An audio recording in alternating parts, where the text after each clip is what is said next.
I did something today that most of us, and I'm willing to bet so are you, are terrified to do. Just simply sit in silence. 10 minutes, no distraction, no phone, no computer, no book, no journal, no food, no gym, nothing. Sitting on your hands, listening to the creaking house, listening to the cars driving by. Doesn't really matter what's going on in the background. That's irrelevant. The point of the exercise is to intentionally sit in boredom.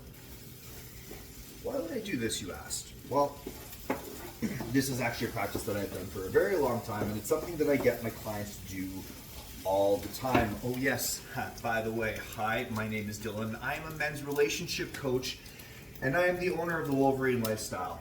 And one of the tools that I get my clients to use on a very regular basis is simply just sitting in silence. And the reason being is we live in such a hustle and bustle world where everything is trying to just grab our attention. How many push notifications do you have on your phone?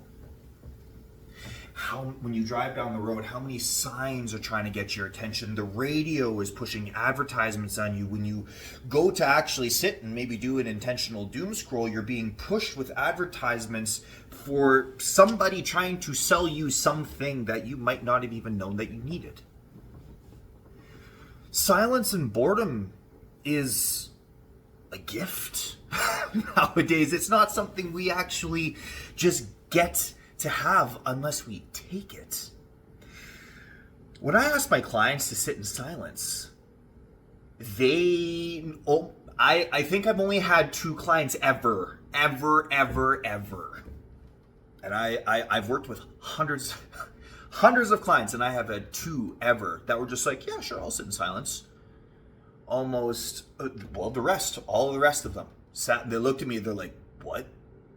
What do you mean? What do you mean to choose to sit and do nothing? That's a waste of time. I could be doing so many better things with my time. No, Dave, actually you can't. Because that burnout you're feeling, that wall, that blockage that you're feeling up here when you're trying to solve that problem, whether or not it's at work or at home in the relationship, it's on the other side of that boredom. Do you remember shower thoughts?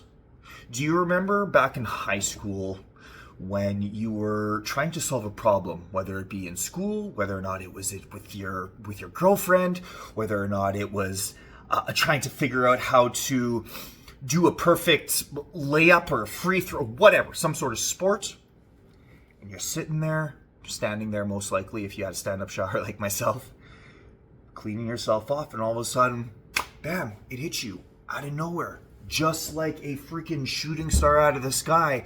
An idea is so amazing, you sit there and ask yourself, why was this so hard?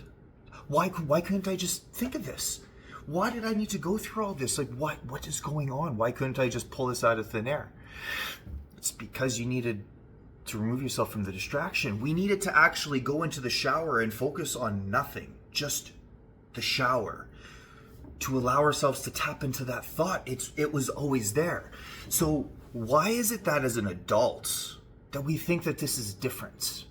Why is it that we think that we have to escape boredom? Why is it that we have conversations around a fear of silence? The thoughts that we have in our mind should not induce fear to ourselves. There is something that I've noticed a lot in the personal development world that's glamorized, especially in the men's world, where the I have life harder, that means I'm tougher, brag, dick swinging contest that always seems to be happening around. I got less sleep, that means I'm more hardcore. I was up earlier, so that means I'm more hardcore.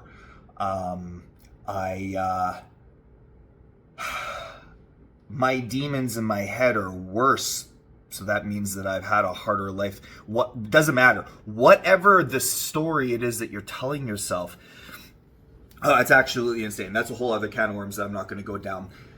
Basically, the fact of the matter is the fear of silence or the fear of your own thoughts up here, and I get it.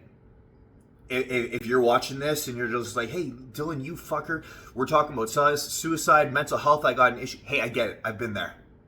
I get it. I've been there. That's why I know that this is not supposed to be, we're not supposed to brag about the shitty things that we bully ourselves with.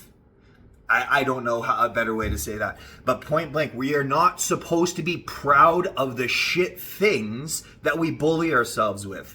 I hope that sinks and I hope that lands, because for so terribly too long, I used to wear that as a badge of armor. I used to be proud of how mean to myself I could be.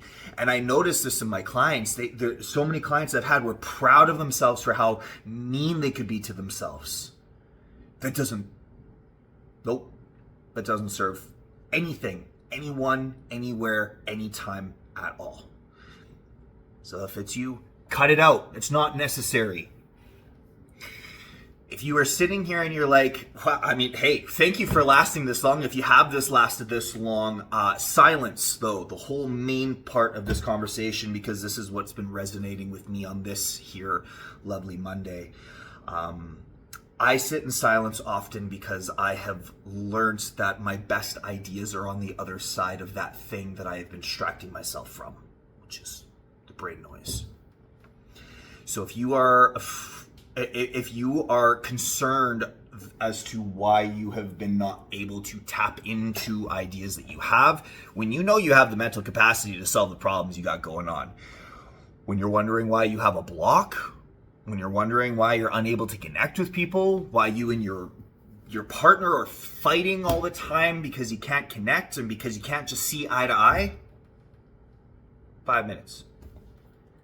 5 minutes.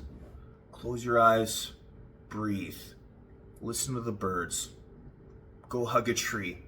I promise you, you start doing that, your life is going to change. Is it going to be uncomfortable? Yeah, it is uncomfortable.